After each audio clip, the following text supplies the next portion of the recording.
ಚುನಾವಣೆ ಬಹಳ ಟಾಪ್ ಹೊಡೆಸಿ ಬೆಳಗಾವಿಯಲ್ಲಿ ಅದು ಬಿಟ್ಟು ರಿಲ್ಯಾಕ್ಸ್ ಮಾಡಲ್ಲ ಅಂದ್ರೆ ಎಲ್ಲ ಸರಿಯಾಗಿ ಹೋಗ್ತಾ ಹೆಂಗ್ ಸರ್ ಎಲ್ಲ ಅದೇ ಚುನಾವಣೆ ಹಂಗೆ ಮಾಡ್ಬೇಕಾಗ್ತದೆ. ನಾವು ಸಣ್ಣದು ಚಿಕ್ಕದು ದೊಡ್ಡದು ಸಣ್ಣದು ಇರಂಗಿಲ್ಲ. ಚುನಾವಣೆ ನಮ್ಮ ಪರವಾಗಿ ನಿಂತಿರ್ತಾರೆ, ಲೀಡರ್ಸ್ ಇರ್ತಾರೆ, ಅವ್ರಿಗೆ ನಾವು ಸಪೋರ್ಟ್ ಮಾಡ್ಬೇಕಾಗತ್ತೆ.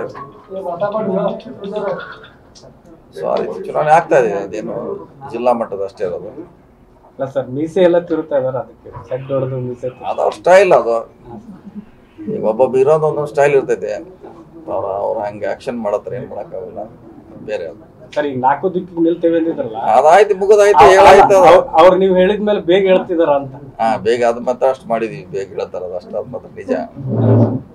ಇದ್ರಲ್ಲಿ ತಮ್ಮ ಮಗನ್ನೇನಾದ್ರೂ ಮುನ್ನೆಲೆ ತರುವಂತದ್ದು ಇನ್ನೂ ಚರ್ಚೆ ಆಗಿಲ್ಲ ನೋಡಿ. ಇನ್ನು ಆ ಮೂಲಕವಾಗಿ ರಾಜಕೀಯ ಎಂಟ್ರಿ ಕೊಡುವಂತದ್ದು ಏನಾದ್ರೂ ಇನ್ನೂ ಚರ್ಚೆ ಮಾಡ್ಬೇಕು. ಇನ್ನೂ ಲೀಡರ್ ಅದಾರ ಬಹಳಷ್ಟು. ಅದಕ್ಕೆ DCC ಬ್ಯಾಂಕ್ದು ಒಂದು ಟೀಮ್ ಬೇರೆ ಇದೆ, ಅದು ಮುಖಂಡರು ಟೀಮ್, ಅಂದ್ರೆ ನಾನು ಒಬ್ಬನು.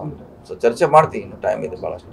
ಸೆಪ್ಟೆಂಬರ್ ಕ್ರಾಂತಿ, ನವೆಂಬರ್ ಕ್ರಾಂತಿ ಅಂತೆಲ್ಲ ಚರ್ಚೆ ಆಯ್ತು. ಹೌದ್ರಾ? ಎಲ್ಲ ಕ್ರಾಂತಿ ಹೋಗಿ ಶಾಂತಿ ಅನ್ನೋ ತರ ಆಗಿದೆ. ಶಾಂತಿನ ಬೇಕಲ್ಲ, ಸರ್ಕಾರದಾಗ ಶಾಂತಿ ಇದ್ರೆ ಮತ್ತೆ ಆರಾಮ ಇರ್ತೈತಿ.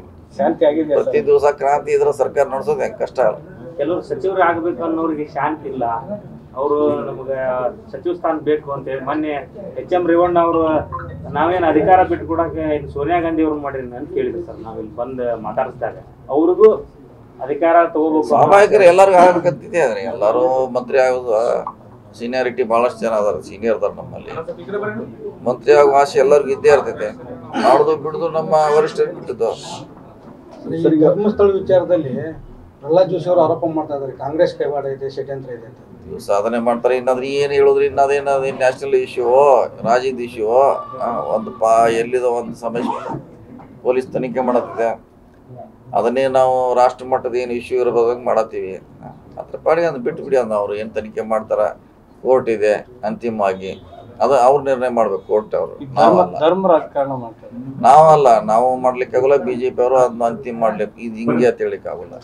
ನಾಳೆ ಉತ್ಖನನ ಮಾಡ್ಲಿಕ್ಕೆ ಮತ್ತೆ ಮುಂದಾಗ್ತದೆ ಸರ್. ನಾಳೆ ಕೂಡ ಹೌದ್ರೆ ಉತ್ಖನನ ಮಾಡ್ಲಿಕ್ಕೆ ಮತ್ತೆ ಮುಂದಾಗ್ತಾ ಇದ್ದಾರೆ. ನಾಳೆಗೆ ದಿನಾಪೊಬ್ಬರು ಒಂದೊಂದು ಹೇಳಿಕೆ ಕೊಡೋದು, ಒಂದೊಂದು ಜಾಗ ತೋರಿಸೋಂಥದ್ದು, ಅದು ಮುಂದಿನ ಹೊಸ ಇಶ್ಯೂ ಬರೋವರೆಗೆ ಅದು ಕಂಟಿನ್ಯೂ ಇರ್ತಿದ್ರು. ಅದು ಸರ್, ಹುಬ್ಬಳ್ಳಿ DJ ನಾಟಿ ಪ್ರವಾಹ ವಿಚಾರ ನಿನ್ನೆ ಪ್ರಹ್ಲಾದ್ ಜೋಶಿ ಮೀಟಿಂಗ್ ಕರೆದ. ಪ್ರಹ್ಲಾದ್ ಜೋಶಿ ಅದನ್ನ ತುಂಬಾ ಬಹಳ ಮತ್ತೊಂದು ರೀತಿಯ ಗದ್ದಲ ಹಚ್ಚುವಂತ ವ್ಯವಸ್ಥೆಯನ್ನು ಮಾಡಿ. ನಮ್ಮ ಜನ ಬಹಳ ಹುಷಾರಾಗಿರ್ತಾರೆ. ನಾವೇನೇ ಹೇಳಿದ್ರು ಕೂಡ ಅವ್ರು ಅದನ್ನ ಸೂಕ್ಷ್ಮವಾಗಿ ಗಮನಿಸ್ತಾರೆ. ನಾವೇನೋ ಹೇಳಲಿಕ್ಕೆ ಹೋದ್ರು ಸರಿ ಯಾವುದು ತಪ್ಪು ಯಾವುದು ಅಂತ ಅವ್ರು ಕಂಡು ಹಿಡಿತಾರೆ. ನಾವು ಅವ್ರನ್ನ ತಪ್ಪುದಾರಿಗೆ ಒಯ್ಯಲಿಕ್ಕೆ ಸಾಧ್ಯ ಇಲ್ಲ. ಅವರು ನೋಡ್ತಾರೆ, ಗಮನಿಸ್ತಾರೆ.